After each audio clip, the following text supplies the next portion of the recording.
Hey, it's Bob Pulver. In this episode of Elevate Your AIQ, I sat down with Dr. Charles Handler, president and founder of Rocket Hire and host of the Psych Tech at Work podcast. Charles and I delve into the intersection of AI, skills based hiring, and the challenges of managing information overload. We discuss the critical role of defining skills in the hiring process, the balance between AI's benefits and risks, and the future of automated assessments and simulations. Charles also highlights the importance of policies for responsible AI use and the impact of AI on diversity and inclusion. Tune in to gain insights into AI's evolving role in HR and how to navigate this transformative technology in order to, you guessed it, elevate your AIQ. Thanks for listening. Hello, everyone. Welcome to another episode of Elevate Your AIQ. I'm your host, Bob Pulver. With me today is my friend, Dr. Charles Handler. Charles, how are you today? I'm doing great. Thanks so much for inviting me to be on the show, Bob. We always have such good, meaningful, and interesting conversations. So I'm looking forward to that today. Absolutely. I appreciate you being here. Why don't you give the audience just a quick little, background, just what you've been doing, how you wound up where you are today. And yeah, always interesting to hear, the path that you've taken. Well, my mom met my dad in graduate school. So I have a doctorate in industrial organizational psychology. And for, I don't know, 30 years, I've specialized in predictive hiring tools, I call them now. And I've worked in a lot of capacities. I have somewhat of a unique perspective just because I've worked in so many angles of this thing. So I have a pretty holistic view from legal compliance to technology side of it, which I'm really passionate about, to just looking at the overall market as a market analyst, and to helping enterprise companies on a global level create strategy and implement programs. I do a lot of the standard job analysis and validation work, building assessments, and I like that stuff, but I really also love the innovation. And I'd say innovation and nowadays AI, that's really been my passion area and where I've been advising and learning constantly, trying to keep up, dog paddle. I don't know if it's just folks like us who have done a lot of different things in their career that makes it harder to keep up with everything, or that's something that everyone goes through because we're all experiencing information overload. But I feel like sometimes being a generalist and doing a lot of different roles makes it worse just because you find a lot of different things of interest, and also you start to connect Yeah. dots across industries and domains that maybe other people just don't see.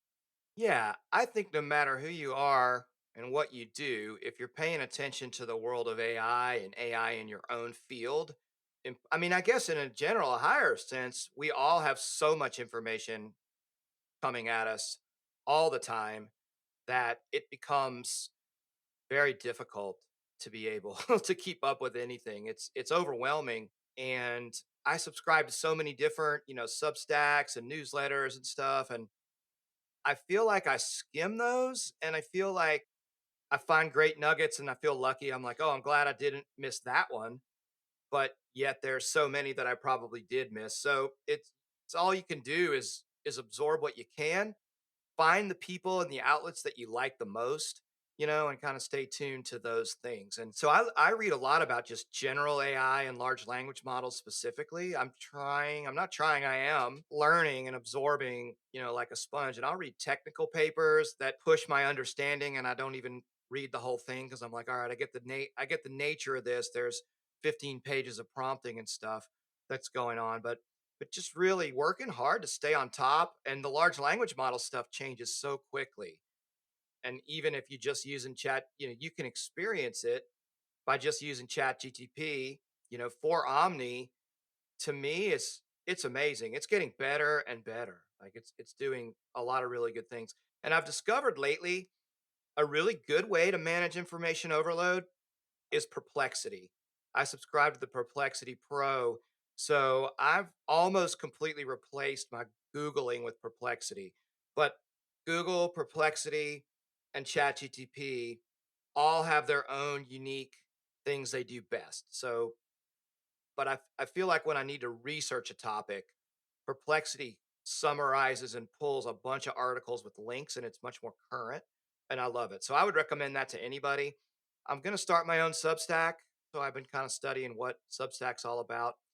There's an overwhelming number of awesome authors on there. And one of the interesting models you see on there is the paid people monetizing their content Yep. through paid subscriptions and stuff. I'm not quite ready to do that. I'm still trying to figure out, Bob, a name for my Substack. I'm stuck on the name. I have all this content ready to go and I can't think of a good name.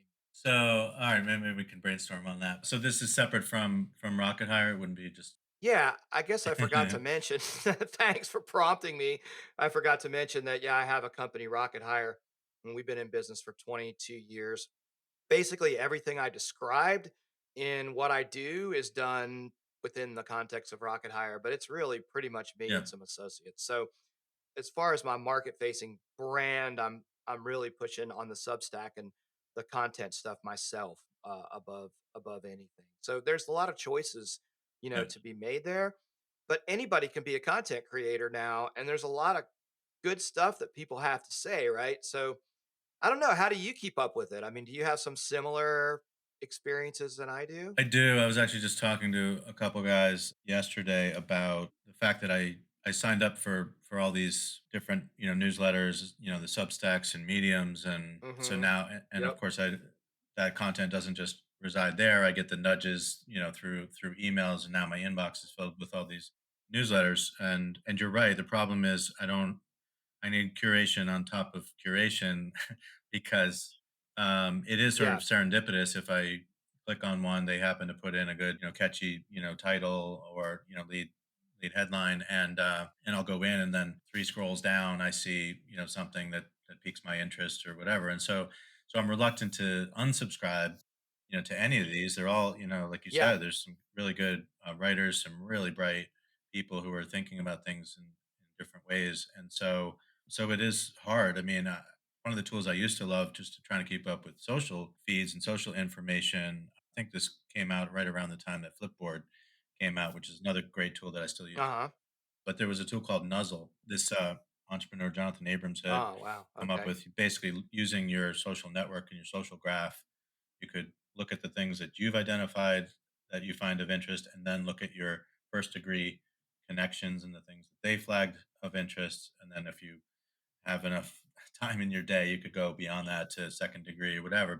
Yeah. But at least you could kind of gauge and sort of Yeah, yeah. only commit to the things that you thought were most relevant to you. But I think to your point, there is a lot, and even for those folks who are just trying to keep up, even without getting into the technical stuff as you're doing, it's still a lot because you have an abundance of choice. Like you, I mean, I updated my Chrome default search engine to be Perplexity, so that way I don't really get any of the nonsense that was part of PageRank and all the SEO Oh, good. Good. content, and it's much more around, here's what I think you were asking for, and it tells me the sources, and I can, a single click, I see top five sources of where this information came Exactly. from and what have you. So I found it to be invaluable, and I always felt like it was only a matter of time before search engines, not necessarily their demise, but certainly met a significant challenge to the way that we discover information and knowledge. And so yeah, so I think that whole market Yeah. is ripe for disruption and has been. Search is dead, by the way. And I want to plug one more thing real quickly that I just thought of. My very favorite thing to listen to now is something called This Week in Tech, or Twit. It's about a 2.5 hour long panel discussion led by this guy, Leo Laporte. But man, oh man, it is the I'm like addicted to it. I learned so much, and there's so many good. I don't know if you've ever heard of it before, but I Yeah. highly recommend it. I like every week on Monday. It's three some hours, but it's during my commute, which is about 20 minutes. I listen to a little bit of it every time. So anyway, highly recommend that Nice. to your listeners. Yeah, I've heard of it. I haven't actually listened to it, but it sounds like it's pretty informative. Yeah, it is. I guess if we correlate sort of absorbing all this information and translating that to actual sort of skills, how do you think about, there's a lot of the chatter these days, at least from the marketing teams of solution providers, is around skills-based hiring, skills-based organizations. So with your background in IO psychology and behavioral and psychometric assessments, I mean, how do you think about the half life of of skills, and how are we properly sort of assessing skills, because I feel like you and I, being on sort of the back nine of our careers, we're doing a lot of knowledge work. We interact with a lot of knowledge workers, but if knowledge is at your fingertips, and you're codifying knowledge and feeding it into these AI tools or whatever, I mean, at some point you've got to say, well, if I know where to find the information, even if I don't have it in my own human brain, do AI skills and the ability to not just know about it in terms of like AI literacy, but to in practical use, to make yourself more effective and efficient, making better decisions, things like that. I mean, it just seems like at some point, having the AI skills trump, the actual knowledge and expertise that you've acquired over potentially decades.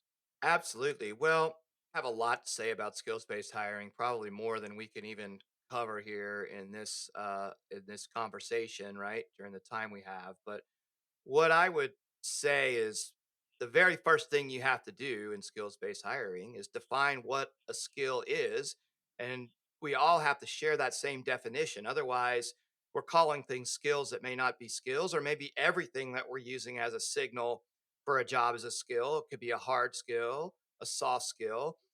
A lot of times you see knowledge slash skills, right? So sometimes knowledge is assumed to be a skill, or that you have a skill because you have the knowledge. So one of the things people who are steeped in schooled in measurement, which I am, is that you have to define very clearly and objectively what it is you're going to measure, so everybody's on the same page. Right. So first of all, I don't think we've done that as to what a skill is, right?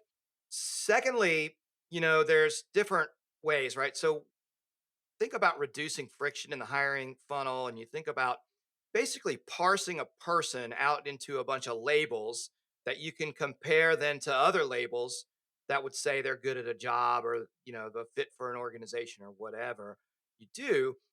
There's a lot of friction there. So we've got inferential skills, right? We've got a cloud of words, ontologies. We take a job description, we take a resume, we may take a preponderance of stuff that's digital exhaust for a person, on the web, and infer skills. And you've got to do that in some sense because of the friction, and how painful that friction is. But the whole thing can't work, in my opinion, unless you can verify those skills, right? And that's where it gets harder. So, how do you verify skills at scale without any input from candidates, without asking them to do anything? Because ultimately, that's where the friction begins. Is okay, now we've got to get 5,000 candidates to sit for a skills test. Nobody likes taking tests. So, we're not going to be able to do that verification. Without that, we lack some accuracy. So whoever figures that out, how to verify at scale, will be a really well regarded person or a company or whatever. But at the same time, there's something like credentialing, right? So about 10 years ago, I don't know, maybe Yep. it's more, maybe 12 years ago, credentialing was a big thing everybody was talking about. Like, oh, we'll be able to verify skills with these credentials.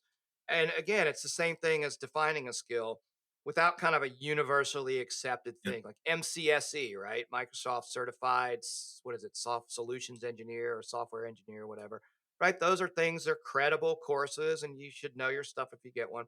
So those are great, and everybody kind of knows those, but we don't have. I was just looking up, skills verification credentialing companies today, on ChatGTP, asking it to list them for me. And Before we move on, I need to let you know about my friend Mark Pfeffer and his show, People Tech. If you're looking for the latest on product development, marketing, funding, big deals happening in talent acquisition, HR, HCM, that's the show you need to listen to. Go to the Work Defined Network, search up People Tech, Mark Pfeffer. You can find him anywhere. there's a lot of them. There's a lot I hadn't heard of. Everybody's kind of jockeying for the same thing to be the universal standard. I haven't seen credentialing go like I thought it would, because it makes so much sense to me. You do have it in like any kind of technical medical field, the legal field. You have to take, a very, very high quality, well refereed or proctored, exams to keep yourself current. So that's very valuable. But again, that's not the preponderance of the population. So the one last thing I'll say about skills-based hiring, it's very easy for companies to say they're going to do it. And by gum, it has a lot of benefits, from an equity, fairness, hidden workforce you can discover. Good stuff. But organizations struggle to really implement it at scale. Part of it for the reasons I talked about, but I think there's also a hey, we're going to adopt this kind of like DE and I Mm, was, right. 15 years ago. We're just going to show you some videos. We're going to say we're doing it, but we're not. And so I had the pleasure to work on a project and the frustration about, I don't know, 7 or 8 years ago called the Essential Competencies Project. And it was funded by the conference board. And I was working with somebody. We canvassed, I don't know, 20 enterprise companies. We ended up with like five. And the whole project was we're going to get an assessment provider. We're going to plug it into your hiring funnel for a particular job or jobs, and you're not going to see a resume. You're just going to see the assessment results. And then you're going to move that person forward Yeah. based on those results and the initial ATS screening stuff, that's more neutral. And it didn't work. We couldn't get one company, even though they had high level people who signed off. When we got into the guts of, okay, now we've got to modify your hiring process. You can't use this tech stack you were always using. Your recruiters have to do this instead. Nobody did it. You know, that was a while back, but it taught me a real valuable lesson. You could even your leadership can want to do it. The change management is, and we know HR Yeah. technology is entrenched, man. It's hard to get it changed. So anyway, that's my long-winded take. Like I said, I could talk forever about it. I guess part of what's frustrating about that to me is on some level I know that that's the right approach, and it's disappointing that we haven't been able to fully, figure that out and flush that out. But you're right. I mean, if you can't validate the skills, then you could pretty much say, and without the credentialing, like a standard credential, then you're subject to potential, I guess, fraud, over embellishing on what they're capable of doing, and even some of the ways that some companies have approached it, you know, peer evaluation or, other things. Does this person really have this level of this skill? This gets really muddy, and then you fall prey to some of the human biases that are plaguing the entire talent life cycle.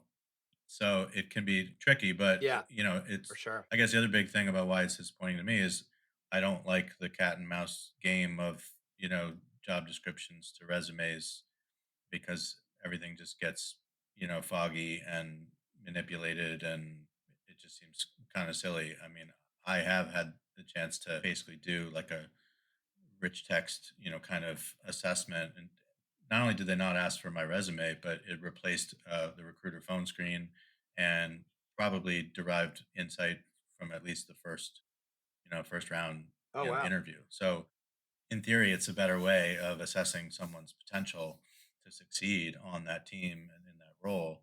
If only we could get past some of these, not insignificant hurdles. Yeah, 100%. Hiring is about, in my mind, it's about two things: accuracy and fairness. And the extent that you have a signal, and that signal is predictive of some kind of outcome that you want, the more noise that's there, the less of a direct fit there is, the less accuracy you have. Often, then what gets substituted is biased predictors, biased signal, and then you lose your fairness. So we're always juggling that over my whole career and over the last, 50 years of IO psychology. We're juggling fairness and accuracy all the time, trying to make sure we have both without compromising either. It's always hard, and it applies to any kind of hiring, skills-based hiring, interviewing, you name it. Those are the guiding stars. With that, I mean, as AI has sort of entered the picture, I mean, you could argue ATSs have had some level of AI learning in their, matching algorithms, et cetera, for quite a while. But I guess in modern terminology where AI is used much more sort of broadly and generically, how are you thinking about, I guess, both the value and, the opportunity as well as the risks when it comes to having AI as part of, the hiring process? Well, I mean, it's inevitable, right? I mean, there's so many advantages, and it's all about reducing friction, which is lots of people, hopefully, that you want to evaluate and finding the very best ones, finding that best fit, excuse me, like we were talking about. So that I was just writing about this. I mean, AI is great at reducing friction in that it can go out there without anybody overseeing it and say, I'm delivering you the best matches, or I'm going to go out and find these people, or I'm going to screen these people. But what's the substance it's using? I mean, if you're using skills ontologies, what I call empty calories. That's difficult. And, if you're using resumes, job descriptions, you get into this kind of garbage in, garbage out situation. So you're getting reduction of friction, but at the cost of accuracy and fairness. And that's the paradox of AI, in my opinion, is like it can make things so much faster and easier for us. But that doesn't always mean that it's achieving other objectives, right? It's because you can't always have it all. Are you tired of talent and HR podcasts that sound like corporate training videos? Same. Talentless is the no fluff show about hiring, leadership, culture, and what's actually going on in the world of work. Talentless is a podcast for recruiters by recruiters. Hosted by Desiree Goldie and Ashley King, they're smart, occasionally salty, and never afraid to say what everyone else is thinking. Listen wherever you get your podcasts and subscribe at talentlesspodcast.com.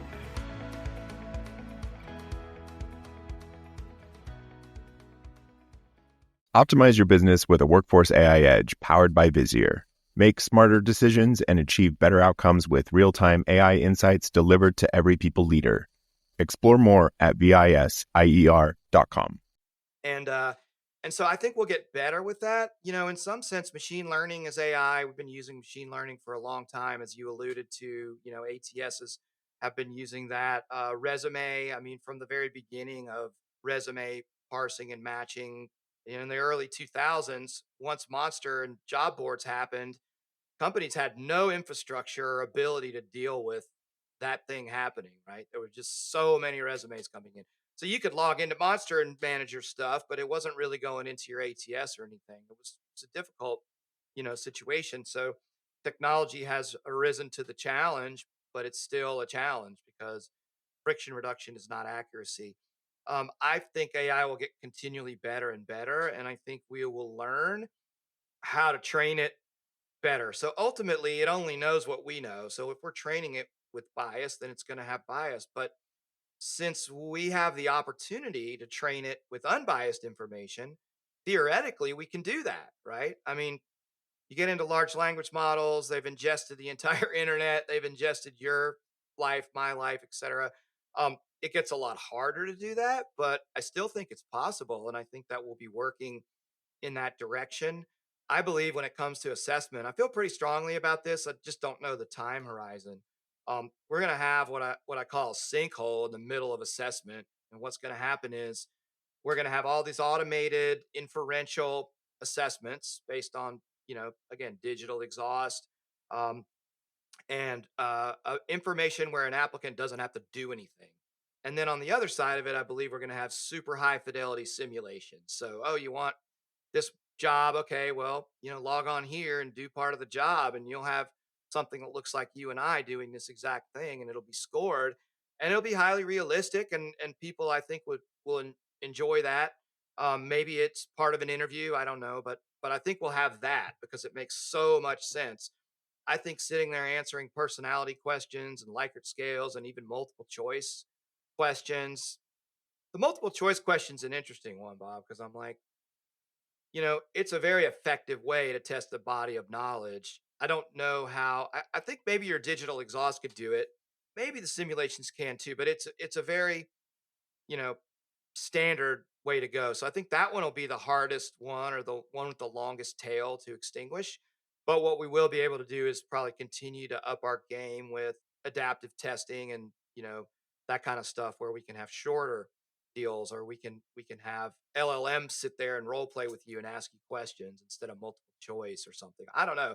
But as we know it, and we see it now, ultimately it's not going to look like that.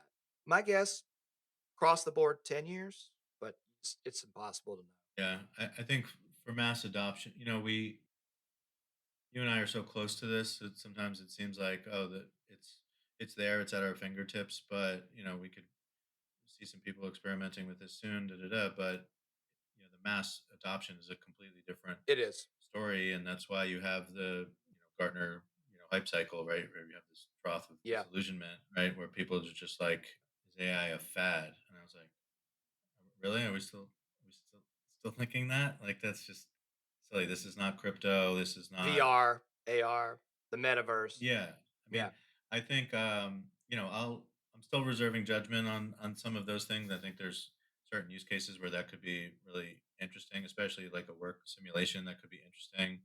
I was just reading about Chinese military doing all kinds of pretty advanced simulations with AI where Mhm.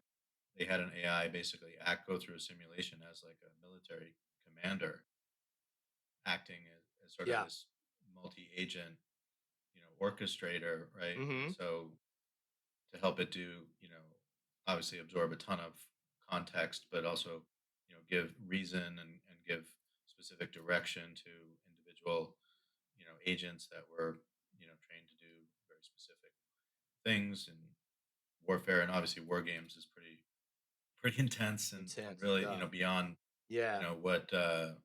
what we need to get into here. But I think, just to see how someone, operates potentially not just in a leadership position, but in pressure, situations, or how they handle, how they resolve conflict and delegate, authority perhaps, and things like that. It's really kind of crazy Yeah, to yeah. think about where this is going, and it's going so fast that even in a couple of years, who knows.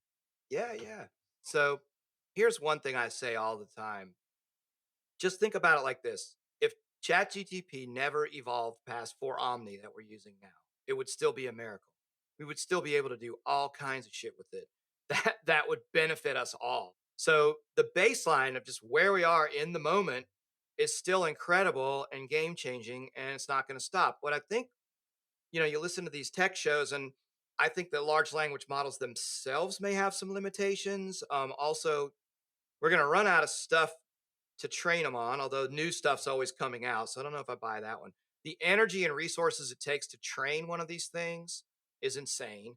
And so it's not accessible by individuals. A small model or a local model or whatever, but or modifying or retrieval augmented generation, fine tuning on an existing model, sure. But creating your own is gonna you don't have the GPUs, you need a nuclear power plant.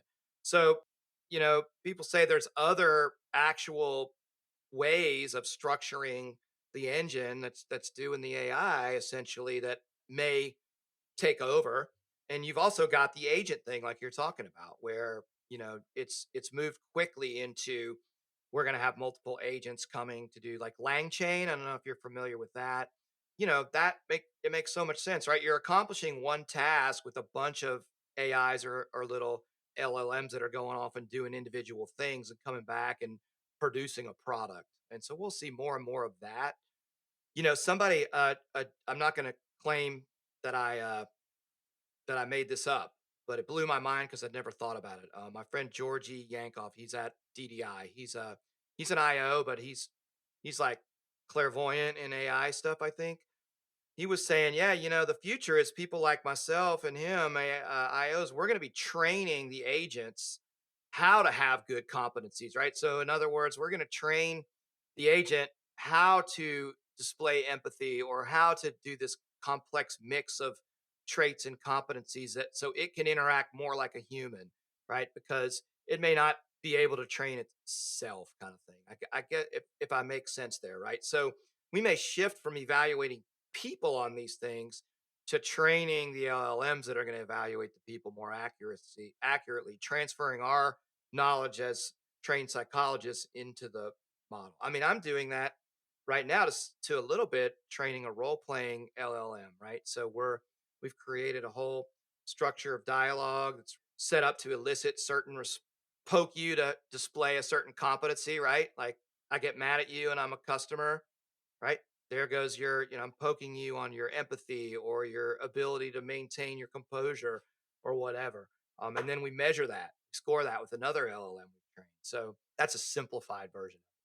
I think we could probably talk about that for at least another hour, but it brings up an important point about the fact that it's not just that everyone is now a user I know.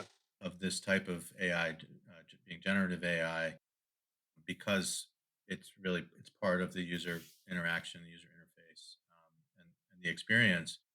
It's that we all now have the capability to actually build essentially new AI sort of personas, if you will, also at our fingertips. So whether you're a GPT plus, customer building custom GPTs, or you're working at an organization that's a Microsoft shop and you've got co-pilots there, then you can and you can create a custom co-pilot, or you're on Amazon and you're playing around in Party Rock, or just all of these foundational models that the producers of these LLMs are giving the average person the ability to actually be a builder, not just a user. It elevates the importance of responsible AI practices, which is something I wanted to talk to you about, because you and I have talked in the past about audits and anti-bias or bias mitigating practices and things like that. So when we think about that, Get ready to turn up the volume on your HR game. I'm Jay Arnold, former musician turned HR leader and host of Backstage Pass, the HR Rockstar. Each episode pulls back the curtain on key HR topics, from leadership lessons and bold career pivots to the latest in HR tech and talent strategies, featuring the rock stars within their industries. If you're ready to shake up the status quo and amplify your impact, this is your all access pass. You can catch the show on the Work Defined Podcast Network and wherever you listen to podcasts. Subscribe now and let's rock the future of work together. I think about how do we give people just enough, because they don't need to know every acronym that we just cited. They don't need to know what RAG necessarily is, and how to fine tune models on top of deploying that methodology.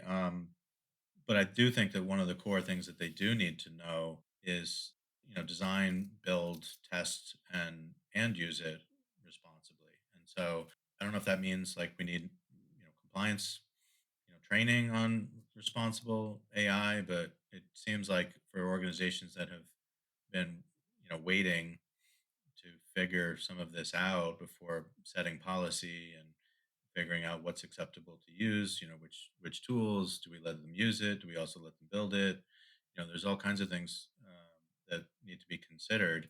And so I guess I wonder, based on the companies that you've talked to and that you're working with, I mean, how are they appreciating the magnitude of the impact of what we're talking about, and the need to make sure that we train it the right way with transparency and ethics and fairness and all of these attributes in mind?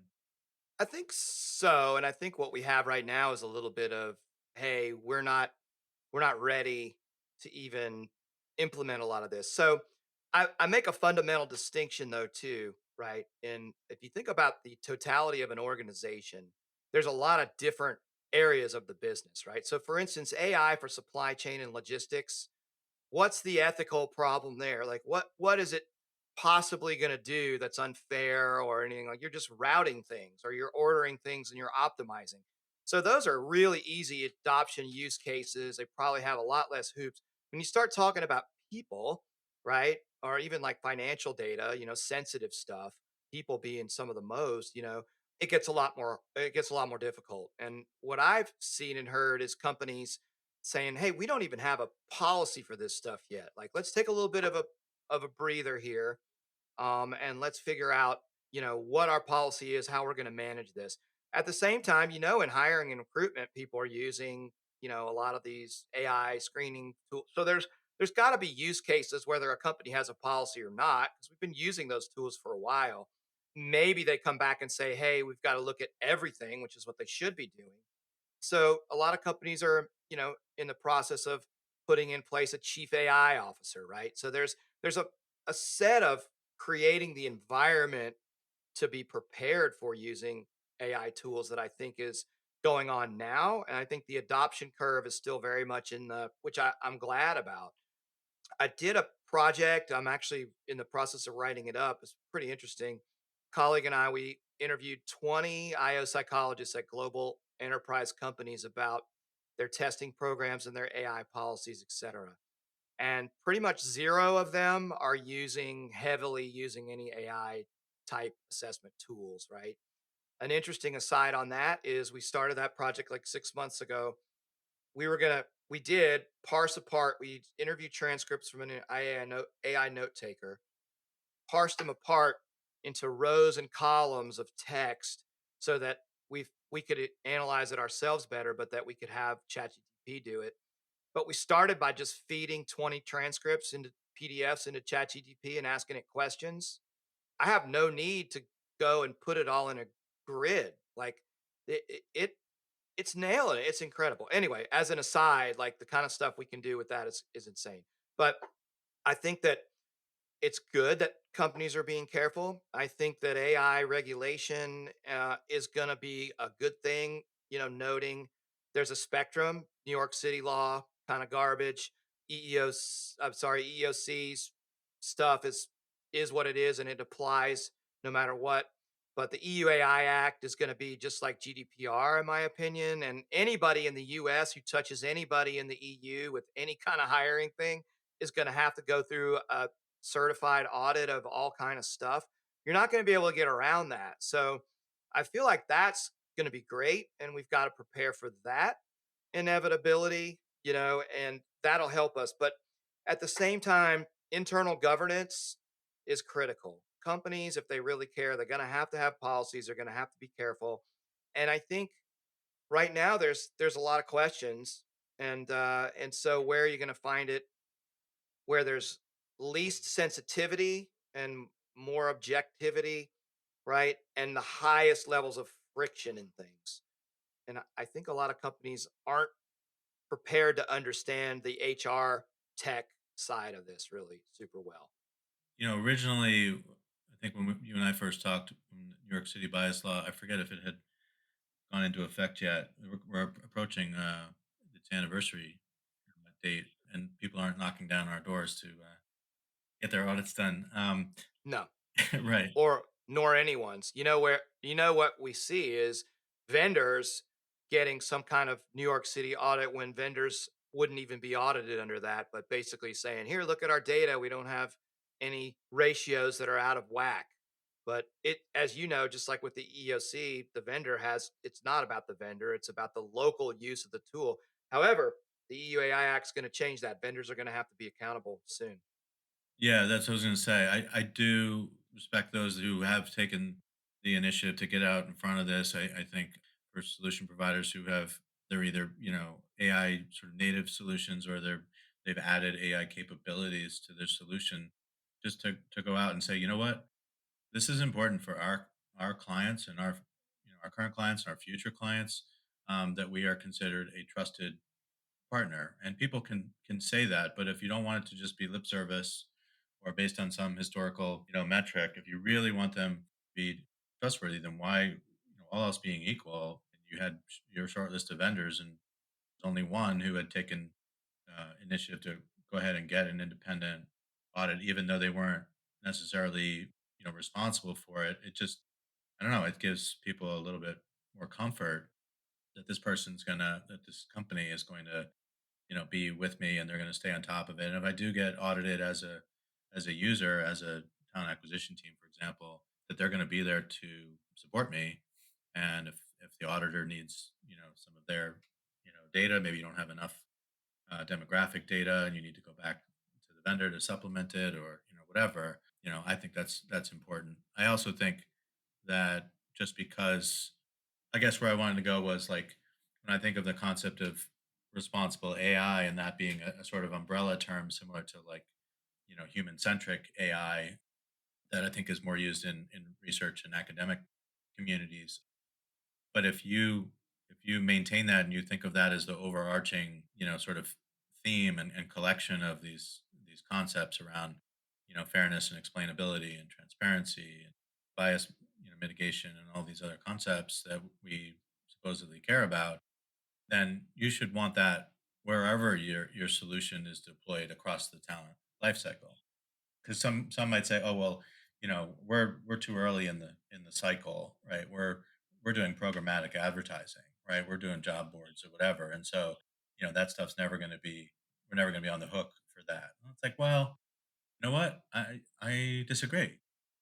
You might not be the target of a lawsuit from a candidate, but you can't tell me that you're not using algorithms where maybe your bias in who you're actually targeting with your programmatic advertising or who you invite to come into your talent community. Or, I mean, you could be not necessarily in a purposeful way, but you could be unnecessarily excluding certain populations from even, seeing a job that they're capable of doing. And so if they can't even throw their hat in the ring, so to speak, then it seems like a problem unto itself. A million percent. I say, and I have model like graphics and stuff I've made about this.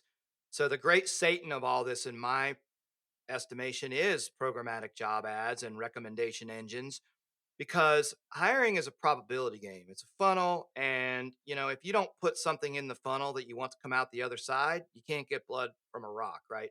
So if you're excluding people of diverse backgrounds from seeing job ads because the preponderance of people in that job are white males. So you're not going to serve it up to that person. You'll not never get that person. I mean, they may find it another way, but you're not attracting or getting in that person's face with your job. And so they'll never apply and they'll never get hired. And then, bias compounds down the funnel. Every single decision at a layer in the funnel has a potential for bias. So by the time you get to the bottom of that funnel, you're not going to be even close. That's why we end up with such homogenous stuff. So one of the best ways in my mind to combat that, and I've seen this done really well, like at Nike. I used to work for Nike a bunch.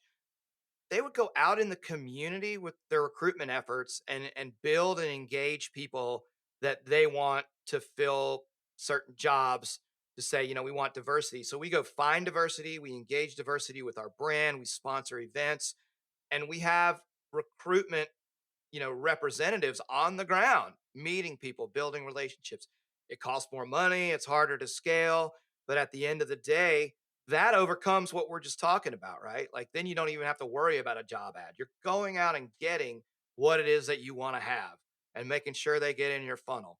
So that is not sitting back and letting the AI do it for you, you know?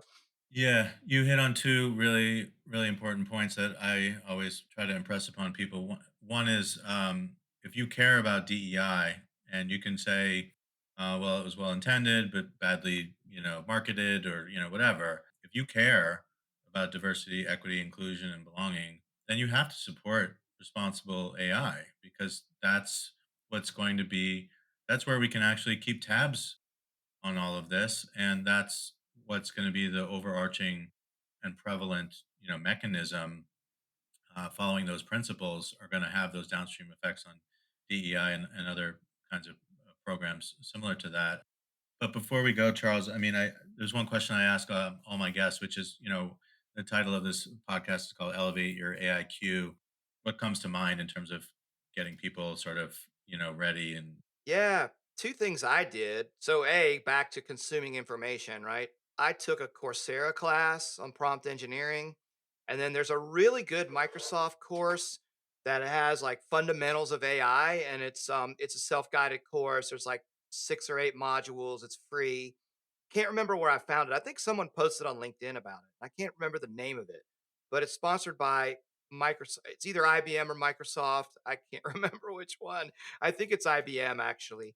It's a really good course. And I knew a lot of the stuff, but there was stuff I didn't know. And I took it over about a week. So there's all kinds of free, high quality education tools out there. You and I talk about a lot of concepts. They're kind of flying around. We tie them together on some themes, but from a purely technical standpoint, what the hell's going on behind the scenes? How does this stuff work? I'm still learning about the transformer model and diffusion models of like how ChatGPT works. And if you understand that it's a prediction engine and all it's doing is predicting what the next word is, it blows your mind even more because you're like, wow, there's a lot of combinations. How does it know? But, it's not a person, it doesn't have a personality. It's just a thing that can predict stuff, supernatural math. is kind of what I call it. But anyway, and I would suggest if you're getting into this, that's a foundational and fundamental thing to do because then you can understand what transparency is and what explainability is at a deeper level. Love it. Love it. Awesome. It's been great to talk to you as always. Thanks so much for coming on and sharing your perspective and insights. Really, really appreciate it. Yeah, 100%. Thanks so much for inviting me. It's always a great conversation. Congrats on having a podcast as a fellow podcaster. I know how much work it is, but it's also super rewarding because we get to have these focused conversations, right? So, always a pleasure, Bob. Awesome. Much appreciated. That's it. Thanks everyone for listening, and we'll see you next time.